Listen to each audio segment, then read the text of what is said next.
Coach, the first round of district play is over. You got 3 teams that have one victory in district. You're one of them. And I guess it's sort of like a round-robin elimination contest for the rest of the way here. Always is, a lot of people say, golly, with 4 teams going, it's kind of watered down. But you got a district like ours, it's a grind. It's still a grind to get in, and when you kind of have the injuries that we've, still getting and still have, it's even more of a grind. But I'm proud of the kids that have stepped up, and next guy in, and we're still to that point this week, and had a good day today. Well, you guys are finding out ways to win, and I'm sure, every week you go back and look at the films and you see something positive.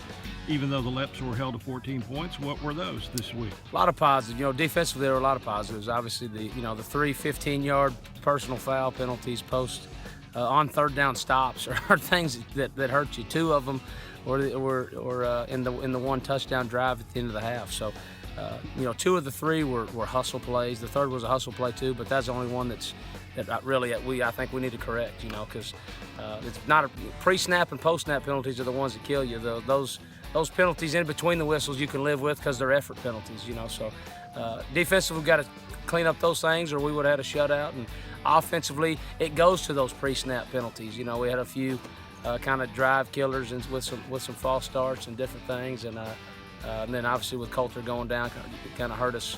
He was still on the field when he had a wide open bootleg to get us to 21 points. So it's just one of those things that we'll take a 14-6 victory to get 1-0 in district, but there's always room for improvement.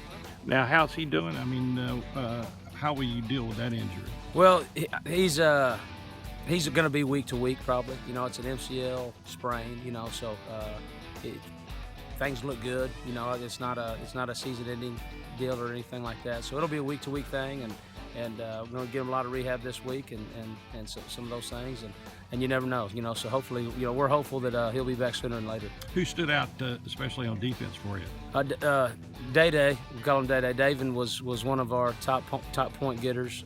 Isaiah Moore played the first game for us. He came out and had like 16 tackles, along with Day-Day had around 16 or 17 total tackles, with both had about 8 solos. So played really well up front, and just did a great job covering them. I think he had 12 receptions, but for like 60 yards. Isaiah is an interesting story coming in to the program. You might elaborate a little bit about him. Yeah, Isaiah's done a great job, coming in, transfer from Consolidated, and had to get his grades right, the first 6 weeks, and did a great job in the classroom, and once he passed those classes, he was good to go, and had a huge impact for us on the field Friday.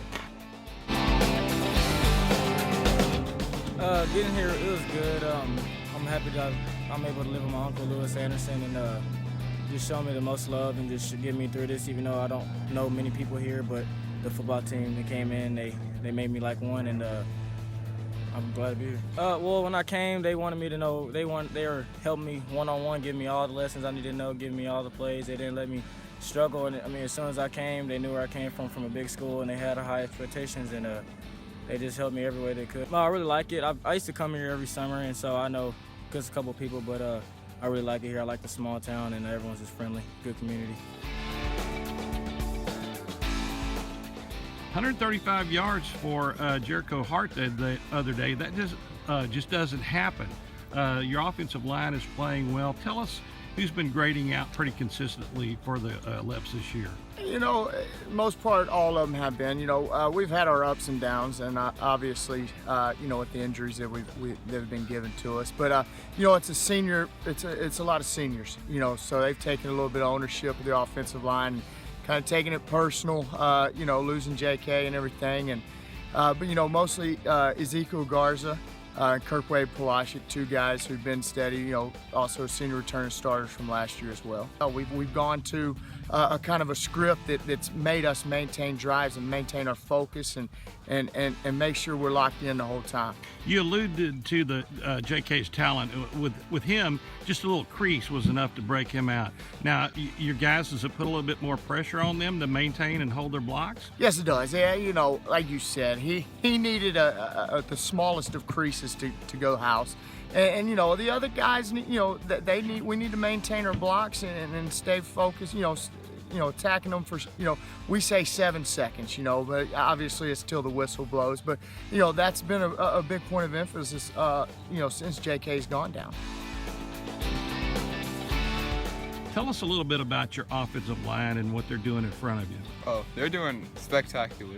As long as they keep getting their blocks and hitting where I need to go, it's just going to be good. I love to follow Julio. Julio's a big man. And then there's also Dalton, Ward, Trenton, just everybody. Well, the coaches will explain like what they're doing and if like I'm hitting a hole and like if I need to widen it or shorten it, and just they tell me to hit the hole hard and keep running.